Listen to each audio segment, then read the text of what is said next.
In 1923, at the First International Congress of the Agudas Yisrael World Movement in Vienna, Rabbi Meir Shapiro of Lublin proposed that every day across the world one page of the Babylonian Talmud should be learned, and in this way the entire Talmud could be completed in a little over 7 years.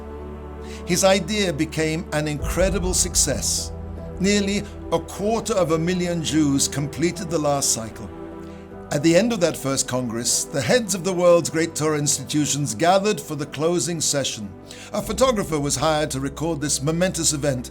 As he raised his camera, many of those holy rabbis raised their hands in front of their faces, and Rabbi Meir Shapiro stood up and said, "Rabboisei, my masters, do not cover your faces.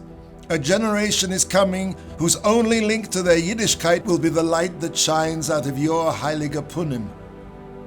A picture is worth 1,000 words. In Parshat Vayeshev, Potiphar's wife repeatedly tries to seduce Yosef. One day she found her opportunity. The day of the Nile's overflowing was a national religious holiday, and all of Potiphar's household went out to join the festivities. Yosef excused himself and stayed at home to attend to his master's bookkeeping, and Potiphar's wife, claiming a headache, also stayed at home. She dressed herself in her finest clothes and bedecked her hair with a crown of jewels. She perfumed herself with scent and her house with incense, and then she draped herself across the doorway where Yosef would have to pass to get to his work. And when Yosef failed to appear, she called, "Yosef, why don't you go to your work?" Yosef had made an oath never to succumb to her desires, but she persisted. He was on the point of giving in when a vision appeared in front of his eyes. He saw his father, Yaakov. He saw his father Yaakov's face.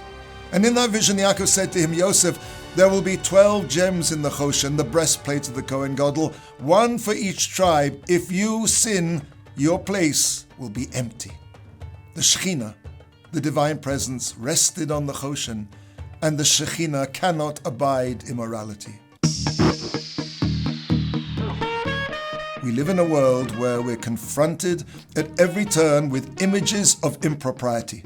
Walk down the street, take an aeroplane, get on a bus, everywhere we go, we're challenged by a worldview that glorifies immorality and the unbridled pursuit of physical pleasure.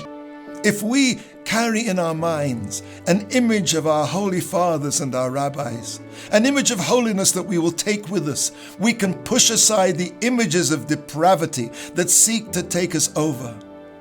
Sometimes only the faces of our forebears stand in the breach to protect us against a world that has lost its moral compass.